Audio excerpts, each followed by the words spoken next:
તમે ઘણી જગ્યાએ એવું સાંભળ્યું પણ હશે અને વાંચ્યું પણ હશે, ઘણા લોકોને સ્ટેટસ પણ જોયા હશે, રીલ્સ પણ જોઈ હશે કે જે બાળપણના મિત્રો હોય, જે નાનપણના તમારા દોસ્તો હોય, યાર દોસ્તો હોય, એ લોકોની ભાઈબંધી સાચી. કારણ કે એ લોકો ત્યારે તમારા મિત્રો બન્યા હોય કે જ્યારે તમારા જોડે કંઈ નહોતું, અને એ લોકોને એવું કંઈ સ્વાર્થ પણ ના હોય. કારણ કે ત્યારે જો તમને એક્સેપ્ટ કરતા હોય, ત્યારે તમારા જોડે ટાઈમ સ્પેન્ડ કરતા હોય અને ખરા સમય લોકો જો તમને કામ આવતા હોય, એનો મતલબ કે એ તો સાચી ભાઈબંધી છે.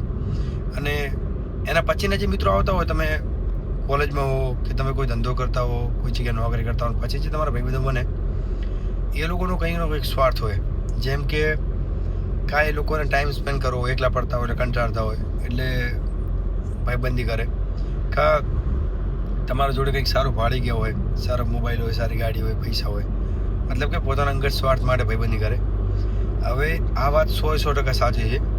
મેં આટલા દિવસે આ વાત સાંભળી હતી, પણ આવો એક કિસ્સો મારા જોડે પણ બન્યો કે ભાઈ એક વ્યક્તિ હતો, મતલબ 6-7 વર્ષથી આમ કોન્ટેક્ટમાં હતો મારા, અને બહુ જેન્ટલમેન વ્યક્તિ હતો. એના બોલવા ઉપર, એના વ્યવહાર ઉપર એવું લાગતું હતું કે, અને વ્યવહાર એને કરેલો પણ છે, મારાથી કરેલો છે, બીજા લોકો જોડેથી પણ એને વ્યવહાર કરેલો છે. કમ્પ્લીટ ઓલ ઓવર ઓકે વ્યક્તિ હતો.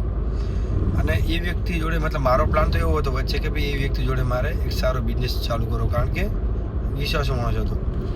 હમણાં એવું થયું કે 1 મહિના પહેલાં એવું થયું કે ભાઈ એ વ્યક્તિને મતલબ કે જે આપણા કોન્ટેક્ટમાં હોય, જે મિત્ર હોય, એને આપણે વીક પોઈન્ટની ખબર હોય કે આપણું વીક પોઈન્ટ શું હોય છે, કારણ કે એને આપણે દરેક વાતો શેર કરેલી હોય. મારે પણ એવું થયું કે ભાઈ એને બધી વસ્તુની ખબર હતી, તો એને એક જગ્યાએ મારો વીક પોઈન્ટ ગોત્યો એમ, અને એના ઉપર એને ચાન્સ ઉઠાવ્યો કે ચલો આપણે આ બધું કરી નાખીએ એમ. એટલે 3-4 જણા ભેગા થઈને એવો પ્લાન બનાવ્યો, અને એમાં મેં પૈસા નાખ્યા બી ખરા, મતલબ આપ્યા બી ખરા પૈસા આપ્યા. અને મતલબ આમ તો મને બીજા દિવસે થોડો ડાઉટ થઈ ગયો, ભાઈ ખોટું કરે છે.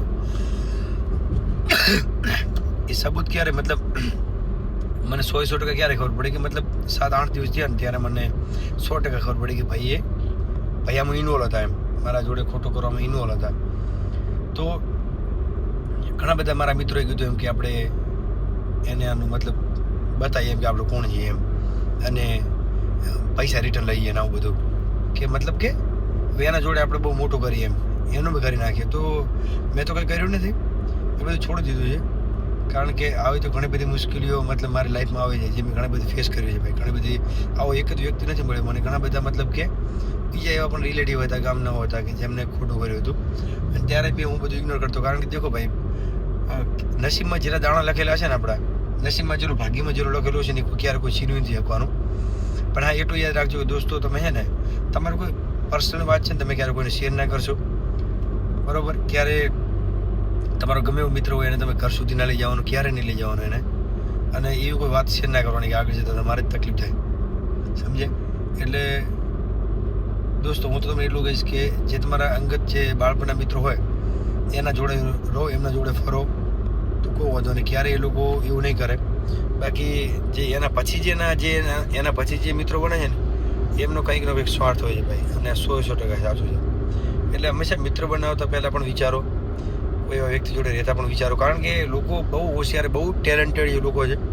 પહેલાં જ્યારે નવા તમારા કોન્ટેક્ટમાં આવશે તો એવી વાતો કરશે કે તમને વિશ્વાસમાં લેશે ભાઈ, એમને પર્સનલ વાતો શેર કરશે, અને એવી વાતો કરશે તમે એમની વાતોમાં આવી જશો ભાઈ.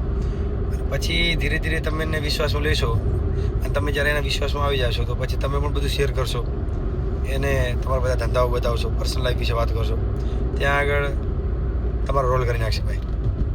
એટલે બહુ સાચું રહેજો ભાઈ, મારા જોડે આવું થયું છે, તમે બહુ સાચું રહેજો. Thank you so much.